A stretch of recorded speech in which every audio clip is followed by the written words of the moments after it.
Welcome to How to Decorate from Ballard Designs, a weekly podcast all about the trials and triumphs of decorating and redecorating your home. I'm Caroline, I'm on the marketing team. And I'm Taryn, and I'm a product designer. I'm Liz, I head up the creative team. We're your hosts. Join the expert team at Ballard Designs for tips, tricks, and tales from interior designers, stylists, and other talents in the design world. Plus, we'll answer your decorating dilemmas at the end of each episode. We love answering your questions, so don't forget to email us at podcast@ballarddesigns.net. Now, on with the show. Today, we're excited to welcome Seattle interior designer Lisa Staton to the podcast. With more than 20 years of experience, her team is known for seamlessly blending current trends with timeless appeal. Today, we're talking about trends versus timelessness. How do you incorporate both into your room so that you feel confident about your choices and have fun in the process? Lisa, welcome to the show. Hello, and thank you. Pleased to be here. Happy to have you. I really enjoyed getting to look at your portfolio because you do just what I mentioned in the introduction. There's so many really classic elements about, especially the architecture and kind of the way you emphasize the architecture of your client spaces, but there definitely is a currentness and, there's some sleek lines and so it's just a really nice balance and something that I'm excited to hear your perspective on. Thank you. You grew up in Boston, so I did want to start there because we were talking a little bit before starting, but, New England, it's very rooted in classicism, beautiful architecture. And so maybe you could just start by how that informed your design perspective and how maybe you got into the world of interior design. I am originally from Boston. I am very much an East Coast girl living in a Pacific Northwest world. I think that for me, growing up around neighborhoods of heritage houses that range from, 1600 all the way up through, that hallmark of pre-World War II, which is sort of where I see some of the stopping point of some of the true deep craftsman-rooted authenticity of older homes that we work in. And I think that Boston gave me a very strong sense of place and time, being relevant to design and being relevant to the work that we do. And, I just have always loved things that have patina, that are handmade, that are crafted with purpose and thoughtfulness. I undergraduate have an art history background. I worked for Sotheby's in my 20s in college and did a lot of auction work in Boston. And so I've always cared deeply about antiques and one-of-a-kind pieces. And, we live in an age of immediacy. We live in an age where there can be a bit of a global aesthetic that starts to all run together. And we talk a lot in the office about the fact that you may think you're creating this amazing, unexpected space. And if you lean too far into Pinterest, 2 years later, you're now publishing work that everybody else is doing the same work because they saw that same sink on the algorithm or they seen that same color or that same fabric. And so for me, growing up in Boston and for me, living and working in heritage homes and older neighborhoods means taking the house and the cues from the house and the cues from the outside and the cues from the neighborhood and giving it a sense of place that roots it in its original time and roots it in its neighborhood or location in the world that I think can really help you develop a design aesthetic for each house that is very personal and deep for the client, but feels appropriate for where it came from and where it lives. It's a great point about the algorithm sort of homogenizing design. And you obviously have it in a specific way for your clients and maybe kind of seeing what's new and what's different and being able to put that into purpose. But I think, we the consumers also are sort of, I guess, at the risk of doing the same thing, maybe on a smaller scale, which is like that coffee table. I'm seeing it everywhere. Like now that's the coffee table I feel like I need to buy. And I think that's sometimes where the algorithm is confusing because you feel like, oh, this is so timeless. It's a, classic white kitchen. And then we see that regurgitated so many times that then it feels specific. So how do you decide or I guess, know which ones to stay away from? Something that's really gonna have staying power versus something that is I think for us, I mean, you referenced our work being edited, but I also feel like when and again, we do work on newer projects and newer houses, but I'm speaking to some of the older homes. When you buy an older home, the house is a client on as well as the client being a client. It is not uncommon, it is more typical that the house has often been through many, many layers of renovations. And aside from the very wealthy, up until about 50 years ago, some, and even more now, some of the details that are added back into a house that we do are so much more accessible to everybody nowadays. So if I take a powder room as an example, you want to get it right. You want a cohesive design statement. You can use the house for the bones, but some of the most high-end work you're seeing across the board, people can replicate on their own now. You can find an amazing sink from Turkey for a reasonable price point to ship over. You can get, you know, De Gournay equivalent prints and wallpaper at a price point that might be more affordable with an amazing Faro and ball paint color, right?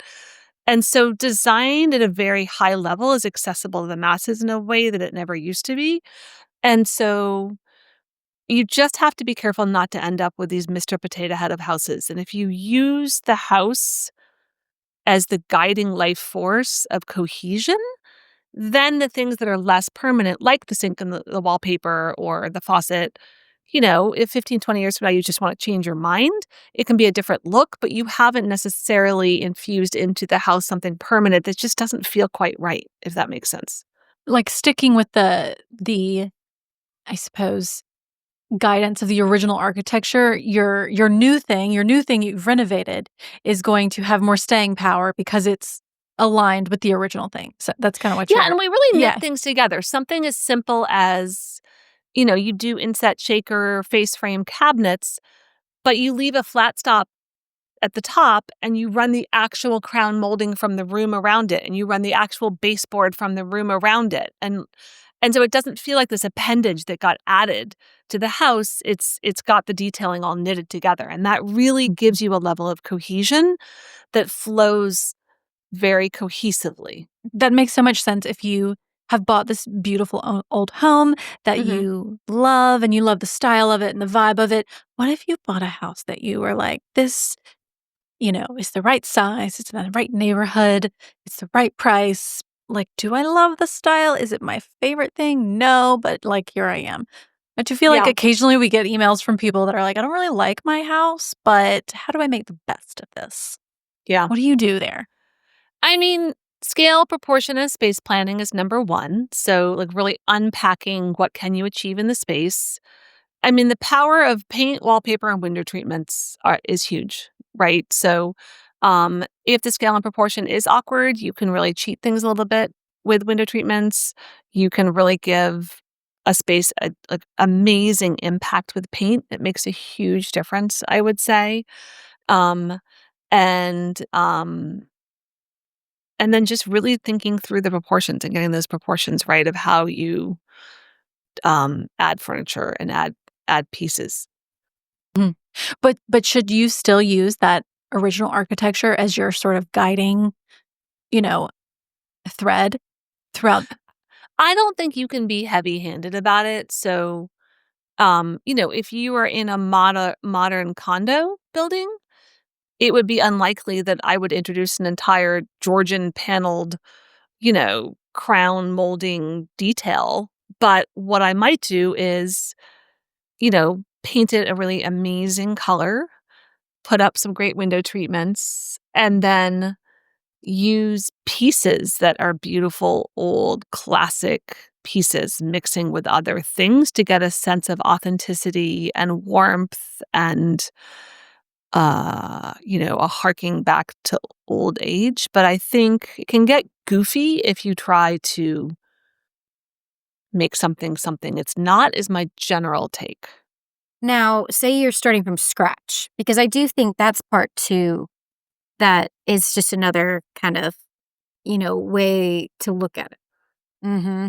You mean building a whole So, house from scratch? and then integrating again, Mhm. just the style you want.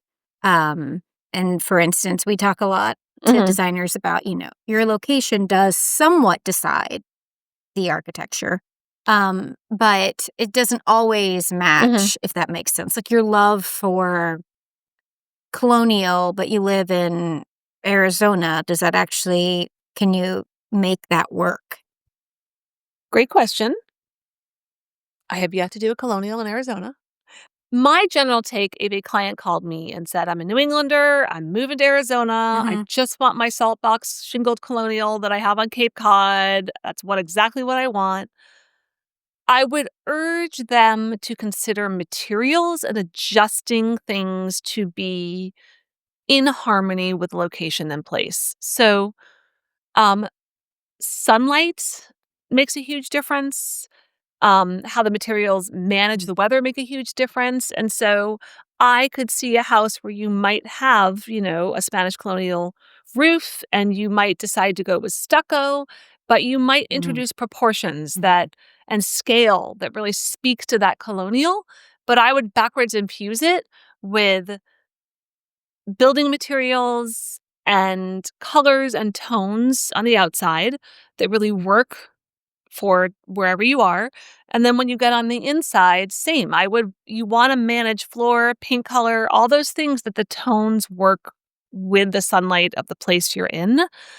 And then you can start to have a beautiful big farm table with authentic Windsor chairs made from, my favorite place in Connecticut that makes them the old fashioned way. And, you know, sweet rugs and a Mm-hmm. beautiful brick fireplace with a little, you know, kettle hanging in it. Like you can do all those things, but I think you need to Mm-hmm. adjust it within the percentages that contextually has enough of a reference for place and seasons Mm-hmm. and sunlight that feels correct would be my pivot.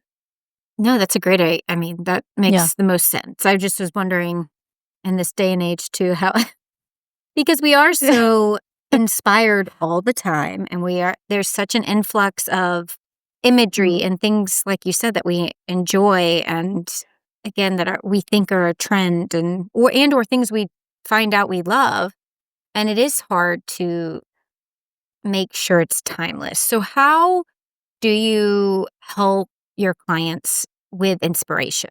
Like, what are you giving them? What are you telling them? Where are you telling them to go and look? And Yeah, great question. So I guess step one question is, you know, what is the relationship between client and, designer and architect in terms of inspiration? And how long do you keep looking and when do you put the pencils down and the computer down? And um, for us, the process is very collaborative in the beginning in terms of gathering and imagery. It is very common. People love colors that look good on them. Look at people's closets, get a sense of what they're loving. Um, I find it incredibly helpful to understand what is the energy, what is the mood, how do you want to feel, how do you want to live. You have to people can get really stuck on imagery or Pinterest or very specific things that they like. But there's a point at which you need to get enough of what I've just described from clients um and and then let us do what we do and we'll go back to them and make some adjustments. And if it's a 2 or 3-year project, you need to leave space for evolution. You need to leave space for things to change or for someone to travel and see something. But it's the thread of what you're doing. It does not need to be literal. The other thing I will say about that, partly because from a designer and client relationship, we have really been um, working hard to understand in this constant moving, constant imagery world, how do we leave space for us to really do what we do well while giving clients agency to feed us things, but not backwards edit, micromanage, or flood us with our entire design presentation is, an option for a backwards reverse Google search with 20 more options. And I have always joked that someday I'm going to rename the firm Soup and Symphony, because you would never say to somebody, take a bite of garlic, have a bite of salt, have a couple tomatoes, and you are not going to ask them one by one, do they like all those things as they take a bite of them. It's putting that soup together. Same thing. Do you like the oboe? Do you like the drums? Do you like the violin? Yeah. It's putting it together. So for me, it's my job to understand, are we doing a really melodic symphony? Are we doing a really robust symphony? And then it's and feed enough from that client, and they may find things as we go, but it's the spirit, it's the energy, it's the emotion of where we're headed, if that makes sense. And that's as important to me I as think the soup makes imagery. complete sense. To your Truth. point, yeah, you can only add in so Love many that analogy. other ingredients that weren't expected before you. Yeah. What is it now? And it's the way they work together that's the magic, not each Yeah. ingredient individually. Yeah. But I do have a question about that, because I love that idea. And I think it really speaks to why working with a designer is valuable, or at the very least, having a cohesive plan is valuable, right? Because it's how they interact, the different pieces, that makes Yeah. it feel special. But how about if you've done your house, you've got a living room that every item works together, it's created this magical space, and then you move. Like, you should still at least like each individual item, right? Because there is a chance you could put it in a totally different context and still wanna like it. Or do you feel like that's not It's actually, I'll speak about it personally, because I think I actually could bring that to a really personal level. Um, I have moved many times. I have owned a Greek revival, a Victorian, an old Tudor house. When my husband was getting his PhD, the most boring 1980s townhouse, blah, situation. And I think that you have to edit and re-put the puzzle together each time. And every time, for me, there are things that go in storage. Most of my artwork always makes the cut. Like, really passionate about my art. But when you move, you have to go backwards through the same process. And it is remaking a brand new, puzzle or recipe. And it is a new challenge. And some things work and some things don't. And some things you love, you put in storage because maybe you'll use them next time. But you do have to be an editor. It's the way it gets done well and gets done right. Yeah, and I guess how you put those pieces back together, maybe in a new way, but Well, and things can end up yeah. in completely different rooms too. So something Mhm. that was a great living room side table could be a bedside table in the new house. So you don't have to think about, like, this is my living room furniture, it goes in the living room. A sofa that was great in the old living room might fit at the end of a bed, or, in an upstairs reading nook. Yeah. So it can kind of maneuver, I would say. One of the things that I really loved about your portfolio is, um, there was a lot of sort of, like, classic, what's the word I'm thinking of? Like, cabinetry and, the woodworking had a very classic feel to it, and then sometimes you would throw in sort of a modern counter or a bar stool, or not maybe not modern is not the right word, but, like, sleek Contemporary. lined, clean line silhouette. Yeah, more contemporary, Yeah, like, I would say more edited. That's sort of how we think yes, about there you it go. within the office. But yeah, so sorry, ask the question. Or sort of a, like, beautiful edited, pedestal table at a banquet, and so I loved sort of the way there was, and it would be, like, a really beautiful wood, but very, clean silhouette, um, and so you could see, like, here's where you've got something more contemporary, and it's mixed with the thing that is very classic, and so I loved the way you were bringing those pieces together, so I was curious, maybe talking if you could talk through a little bit of, you know, what makes you go for the more clean lined, you know, bar Yeah, stool or table, and how you're bridging those 2 pieces together, maybe with the traditional sure. cabinetry to make that special, Yeah. moment. Yeah. We do a lot of the interior architecture on the projects that we work in. So all the paneling, all the cabinetry, all the trim work, all the millwork, like that is sort of on our shoulders. Different projects, if we have an architect involved, we'll collaborate with them. But generally speaking, we're the ones designing and doing all of that. I do think we're living in a time of maximalism. And it's interesting because we are all influenced by what we see, what we experience, what we feel. Back to the emotion conversation, I have always found that the projects that we complete most successfully in the houses I'm drawn to just have a quiet elegance and restfulness to them. And it doesn't mean they're boring, and it doesn't mean that they're not layered. But to your point, given that if a house has a more traditional slant and the cabinetry is more traditional, it's easier to take the less permanent things, and whether it's a light fixture or a bar stool, and give them a softer, more sculptural, more edited quality, because those are the easiest things to swap out and change, almost like you would an earring, in an outfit, or a great pair of shoes. And so if the architecture's done well, there can be room and space over time to adjust those things. But I also think that it takes steadiness as a firm, to kind of understand what is the story we're telling. And we are collaborative with our clients, but there should be a through line to the work you're doing, particularly once you're a more established firm. And I think that is a piece of who I want to be and the work I want to do.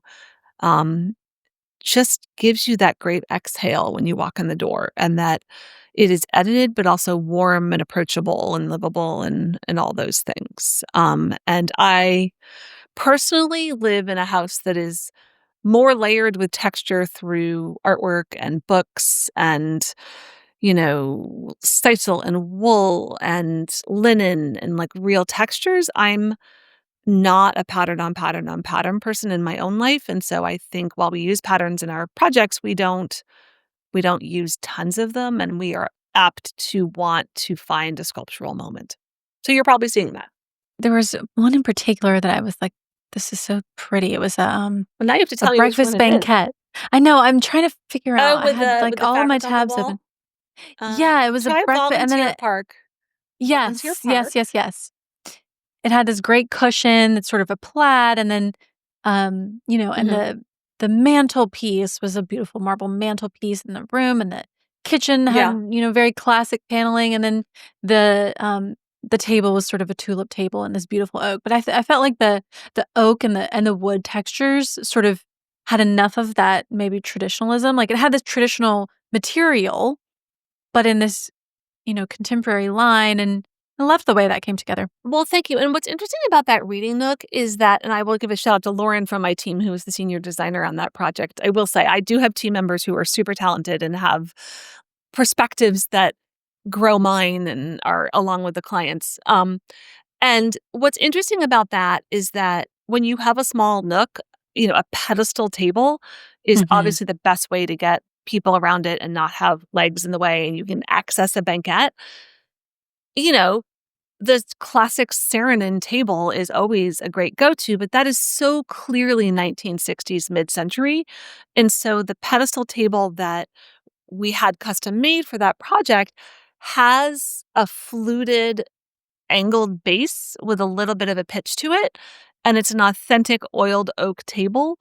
And so what you're seeing is that, like, okay, you've got this really classic house that has this dental molding on the trim, and the dental molding goes around the kitchen hood.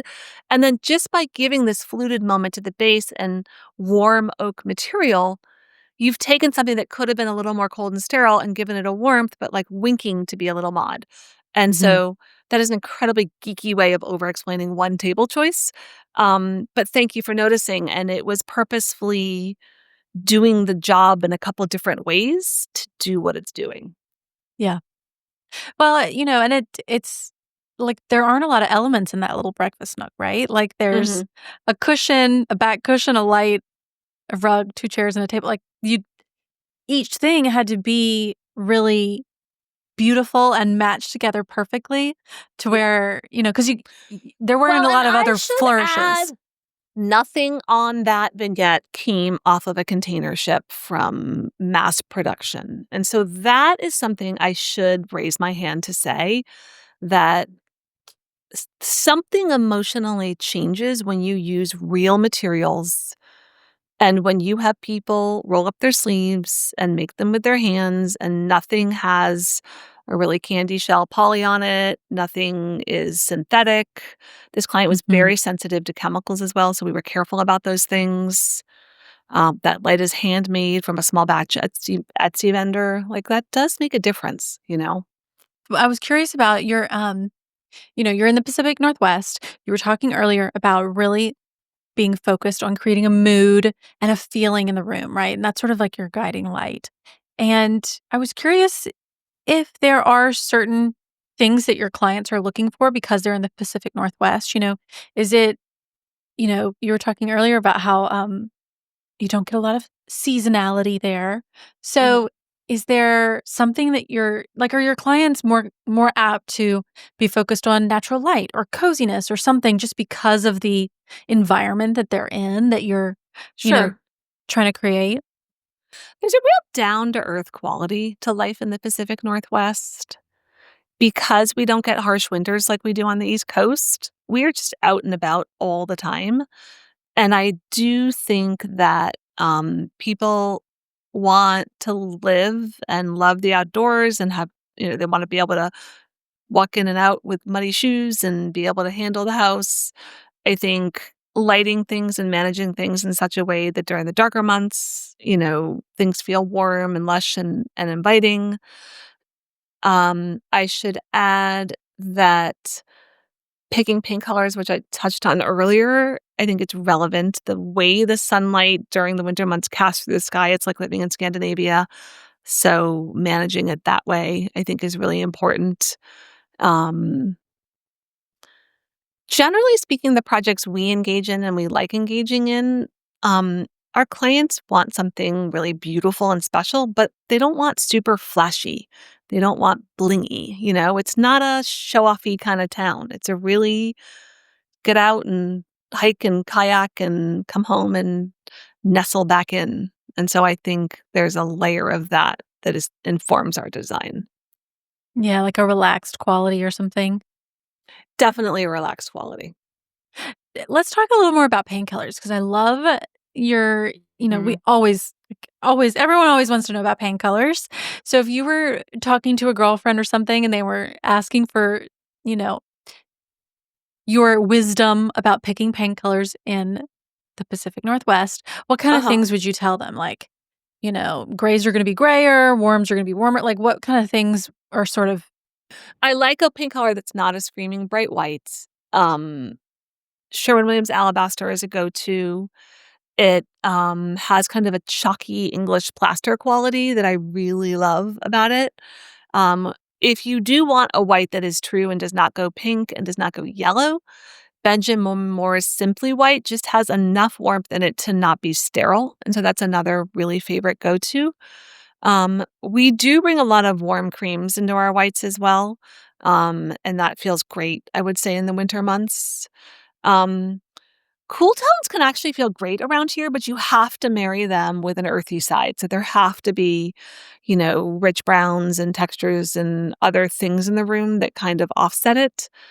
The colors that struggle a little more in the Northwest, I would say, is if you try to go with some of the more, um, like some of those like crazy, crazy deep ochre yellows that you might see in New Orleans or in Mexico. You go on vacation and fall in love with all of those and you paint them here, like they just don't quite jive with the blue light that we get as well. A smidge of that works, but you have to balance it with some other things. that I Mhm. would imagine that would be a real challenge moving from Mhm. one part of the country to the other, like your whole scale of paint and picking paint would have to Mhm. change just because Mhm. the light's Yeah, well, different. it's different per Yeah. house, and then you Yeah. move to a whole 'nother, climate, and I imagine your whites that you or your favorite Yeah. whites, have those changed through the years? Yeah, they have a little bit, I would say. A little bit. There are a couple still tried and trues, but yeah.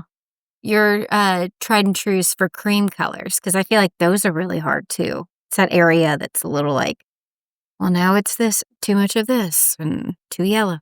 Lancaster white is really pretty. And hold on, look this one up because it got painted and I was looking at it yesterday and it looked so Yeah, that one, good when it was Lancaster White's done. a real creamy one, Uh-huh. but pretty. So Sherwin-Williams Kestrel white, we just did a whole house where the walls were Benmore Swiss coffee, and then the base case and trim was Kestrel white, and it is so pretty. I have a white house in the South, and I had to pick the white for the siding, and it was the most stressful just based on quantity. And to not make it because the amount of blue-white houses in my neighborhood is so much that I leaned Horrible. I Offensive. leaned cream no matter what. I was like, I would rather my house go creamy yellow than at all end up in this like stark, sterile color white. So, and I know outside is so different. And I think that was the interesting part is I really had my heart set on a certain kind of a sagey green for the shutters. And the color I assumed would work once we were outside became completely baby blue. And I was like, it was one of those where nothing, I just had to keep pivoting to areas that when I look at the color, I was like, this is not it. But then outside, it just became such a completely different color. How do you do outside colors? What's like your magic formula? Because I don't know if I got it right. I mean, honestly, I will say we will pick our favorite neighborhoods within, and we tend to work in cities. So we'll pick our favorite neighborhoods and start tracking on houses we like, or Pinterest is definitely helpful on that front. Some of the historic collections are really helpful for outdoor colors. So Ben Moore and Sherwin-Williams both have really good historic collections, and those colors tend to have pigments that are just a little bit muddier. They're often based on what pigments they could have found 100 years ago more naturally. And so those can be a lot safer usually. Like go for something weird and crazy with your front door, but stay a little bit more classic with the rest tends to be how we handle it. And then honestly, you have to do samples to your point, Yes, we do. So. I mean, we have beaten that into our listeners. If they don't know to sample at this point, I mean, yes, we have lost them. No, somebody this morning was asking me about a pink color going up, and they said, okay, do you want us to just text you or FaceTime you once the sample's up? I'm like, you're like, I will be over on I will Tuesday not morning. take an image because that. I know. Gotta see with my real eyes, not my phone. We'll get samples, and they'll be like, here's the finished digitals, and you're like, send it. I mean, I literally need to see this product to make sure, you do your best, but you do have to see it. Yeah.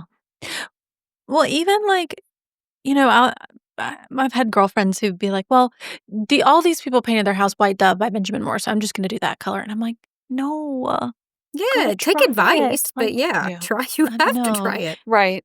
I also think don't be shy. That's my other advice. If you found a house that you love, ring that doorbell. Amazing. Ask them what their paint color is.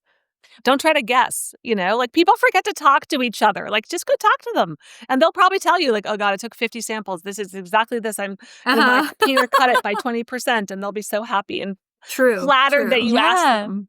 There's a house I walk by all the time and I've thought, I always walk by it when I'm like on a walk. So I never have like paper with me, but I've always thought I need to put a piece of paper in their mailbox. Be like, will you please text me your paint color to this address or this phone number? Maybe one day I will when I decide to repaint. But okay, but what about lighting? Are there other sort of, once you've picked a paint color for your client's space, do you do any sort of extra lighting being in the Pacific Northwest that you feel like helps during those winter months, those kind of gray times? We're pretty sensitive with lighting in general to light for all occasions. I will say, as bad a rap as we get, the Pacific Northwest, our summers are exceptional and we are light from 5 a.m. to 11 p.m. And so, there's both range of the spectrum going in terms of sunlight. But I would say my lighting approach here is actually no different than it would be for a house in Boston. So, um, we are deep believers in getting light at the human level. So, sconces, table lamps, floor lamps, all those good things. Obviously, I've gone back and forth with older homes on can lights. We're actually now a little bit in a hybrid mode where, like a nice 4-inch can in certain places. I laugh. I'm 50 years old. Your eyes switch, and you have that sense of like, yeah, I could use that extra light. So we're supporting some of those overhead decorative fixtures with 4-inch cans now more than we used to. And what applications? Um, Go deeper. Yeah. and I think it's Like, is it kitchen, living room? well, I feel like washing kitchen for sure. Um, Mm-hmm. That makes Dressing room sense. sometimes. We're actually working with a lighting consultant that I haven't worked with one in a while that I really like, and I was so impressed with his presentation. He talked a lot about washing walls. I have a client who has this spectacular house in Essex in London, and the lighting person there had done all these things because you're not allowed to have can lights in these heritage houses, and um, they're like washing the walls with artwork Mm-hmm. or uplating the walls, and that sounds very Vegas, and it's like they're able to do it in this most amazing warm way. And I Uh-huh. was so ready to not be a believer. And I'm impressed, actually, Well, really like, I impressed. mean, to your point, we need light to see. So there is a certain level of what is that Yeah, moody, wonderful evening light that feels good and looks good on people, but you do need to function. And to your point, yeah, you need to be able to know when your pants are dark brown or black, or is that a navy versus a black? Like, that's that kind of stuff is important for having light, for sure. yeah. And I think lighting, back to your question of like, what if you have a big white box and you don't have a heritage house or apartment? Lighting can go a long way to setting a mood. So, if you're not allowed to put sconces forever in the wall, like get a nice pair of sconces. And if it doesn't come with a cord kit, you can add a cord kit Mm-hmm. and just paint the little thing that goes down the wall and hide it behind a sofa. Um, Really try to at least turn off or dim some of those overhead harsh lights when you're really using a room for certain purposes, and we'll light it again at that human level of lamp sconces, table lamps. That makes a big difference. Yeah, lighting really does. Do you find where you are now that you're using more lighting just because of I know you talked about the summers being real long and lots of light, but no. Okay. I don't think That's it's fair. any different than Boston. I mean, I don't think it's any big, huge I pivot. always wonder, if in places like Alaska where it's like even more extreme, would you I mean, we light a fire or turn the even fireplace more on romantic? or, like last night was Sunday. Yeah, but I don't Mhm. or, lighting candles and things earlier in the day, but I don't feel like we're actually architecturally Fair enough. significantly different. Well, you do wonder, like, I would think that, um, in certain areas of the world, seasonal depression is a real thing where and so maybe it's only a few months of the year, but you might really wanna design your space to or maybe even just certain rooms, not all rooms, Well, but and just a that's couple where like rooms that's to where you can be get really geeky about Ketra and light temperature and Mhm. there are light bulbs that will, be more sunlight percentages and like for that situation people do shift as well, but there's a fine line between it feeling hokey and feeling authentic. Any, like, common, sort of pitfalls you feel like back to the trends and timelessness. Any sort of common pitfalls you feel like people make when shopping that mean that their spaces or maybe a piece that they've chosen doesn't stand the test of time? Anything you feel like you wish you could tell people to avoid? Scale is everything. Obviously, teaching scale is I mean it's a thing to know and learn. Um Logic and durability, I would think. Like, rugs are a big one. There's a lot of really inexpensive jute rugs out there that just fall apart immediately, and there are other ones that are better made that have different fiber qualities, and investing in pieces, to your point about stand the test of time, invest in a good piece of upholstery, and houses wear, so even if you get 5 or 7 or 10 years out of it and you reupholster it, that is better than maybe buying something so inexpensive that the foam just falls apart and it's not even worth reupholstering, I would say. Um, What kind of rugs are you thinking? Like wool rugs? Like what is your go-to? we have a combination of things. We are passionate about heritage rugs and antique rugs. Um, I will say the global marketplace, Etsy in particular, and some of our favorite vendors um, that are small batch vendors.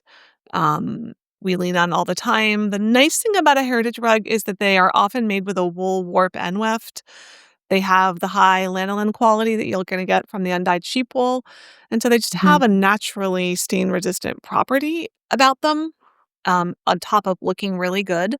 Um, Everyone loves a good textural sisal, rush rug, but some of them are a little bit more durable. Jute is made of rope, and so rope is going to be the thing that probably stains first. And but some of my favorite rugs have been big old, beautiful, generous jute rugs, and I just know I'm going to probably have to start all over in 5 years because even Mm. just the traffic pattern of someone walking across a corner every single day, and it's a $500 to $800 rug, and I know it's gonna look great, and it's okay, like, to have to replace things, and you kind of think in that mindset.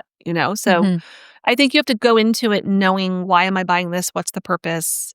Um, versus, sometimes high traffic areas will do an indoor-outdoor rug that looks like a sisal because we know we wanna have kids and dog and life and not worry about it. We wanna give it a longer season of life. Mhm.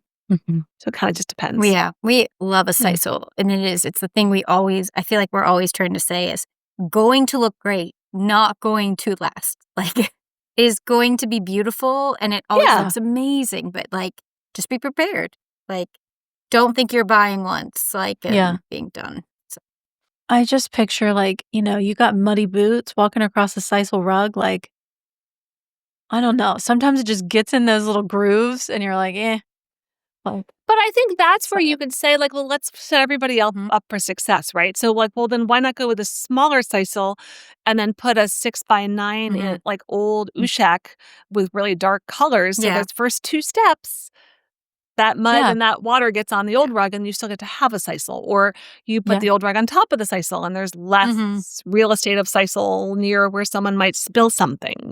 So there are conversations to be had to allow Well, for and Mhm. both. sometimes a room just needs that Yeah. natural element, you know? Or sometimes because the wool Mhm. rugs with all that are usually a color, I should say they're usually.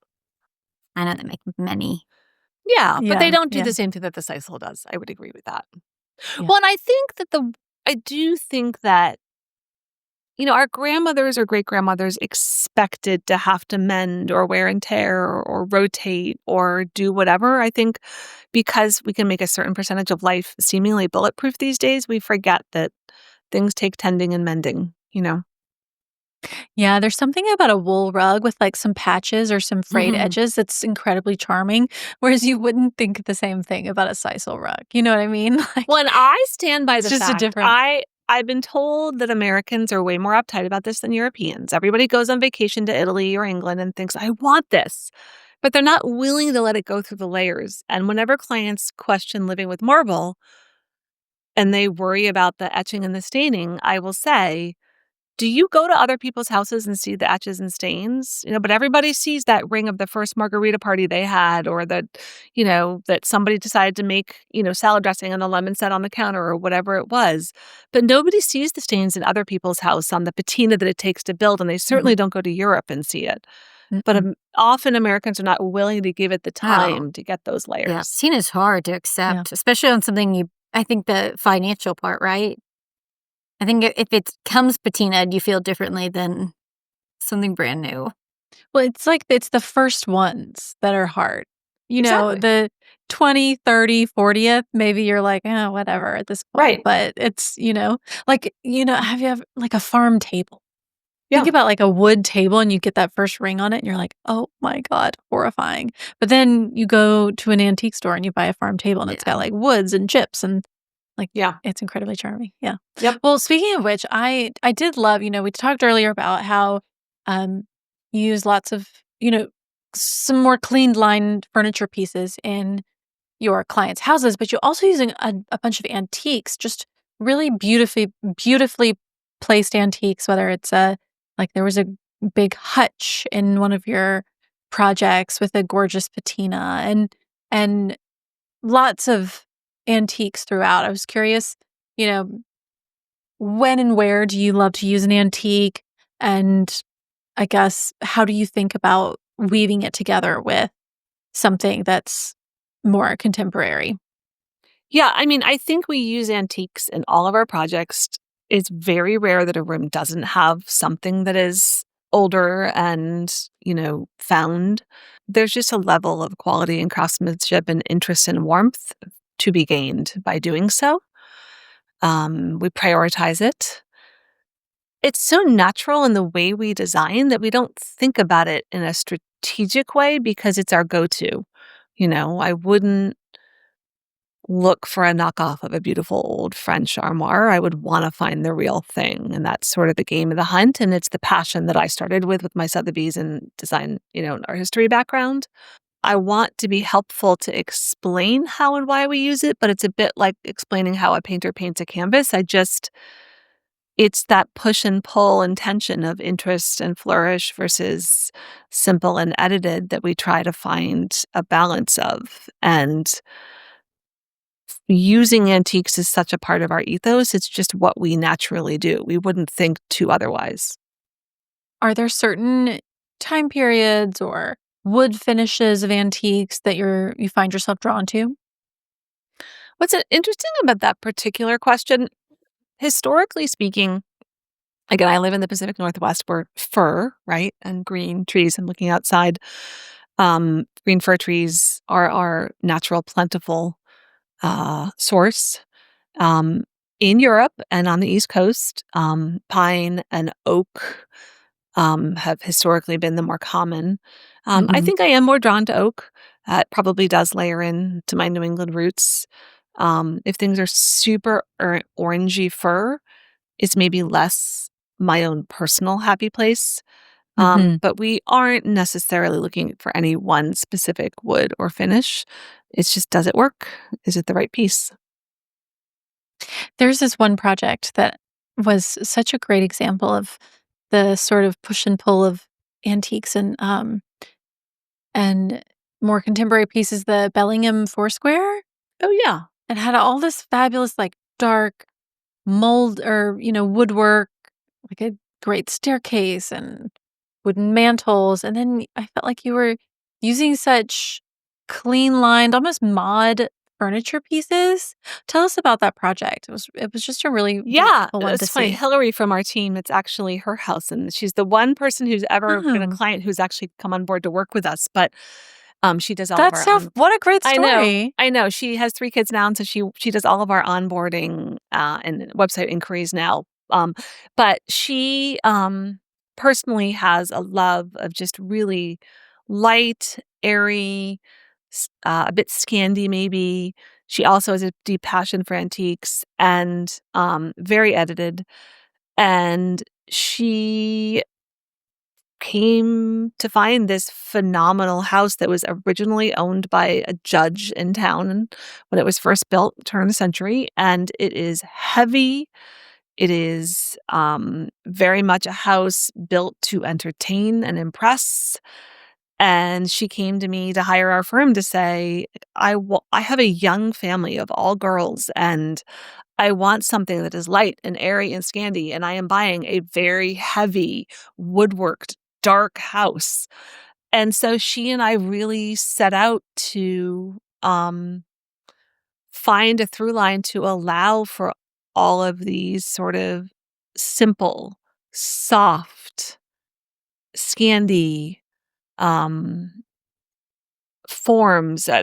You'll see like the dining table is an oval, and the chairs are original um dark kind of blackened oak, and the artwork is really simple line drawings, and then there's this really cool sort of like almost like bubble chandelier over the dining table. And she wanted a house where you could pile drawings and crayons and toys. There's a sweet little play area just piled up in the entry, and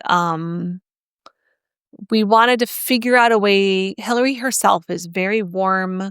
She's very accessible. The things she loves are simple and elegant. And we were like, okay, game on. How do we take this big, heavy house and tell that story, And not paint the woodwork, right? Because that would have been the easy solution.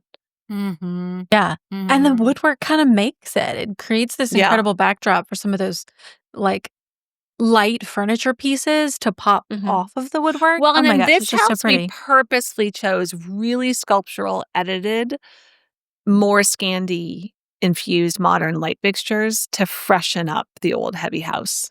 Mm-hmm. There was no sort of crystal, brass, old schooly light fixtures, like purposefully really light and airy on the light fixtures. Yeah. And adding loved more this light project. fixtures. It was so But pretty. to your Yeah. point, Well, you thank had you. to. I can't even imagine it with the Yeah. original heavy, like how you would get it for Yeah.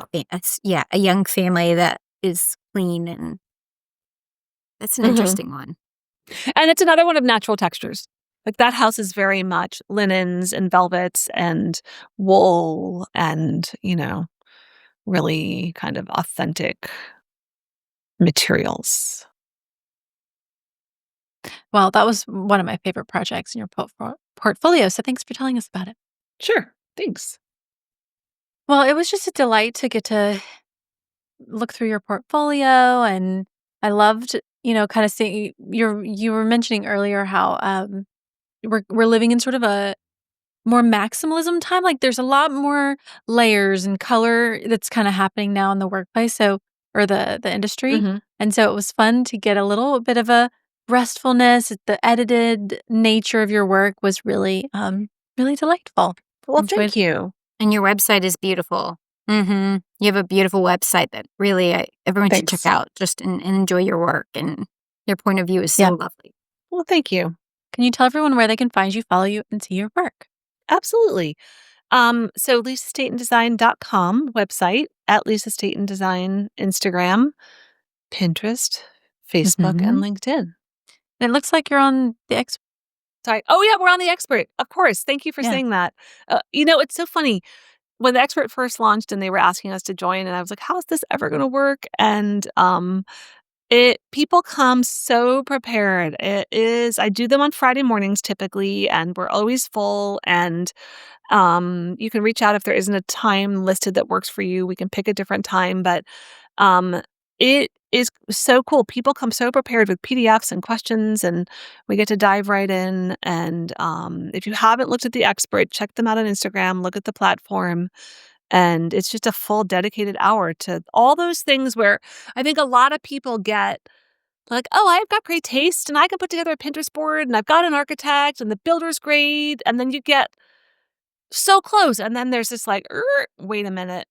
I am so overwhelmed. I am so confused. And is this working? And The Expert's just great for that. Really great. We also do, I will say, The Expert call has been full of people who are interested in working in design or own a firm and want to kind of scale up and maybe grow their team. We get a lot of expert calls of young designers or people entering the market who really just want to talk about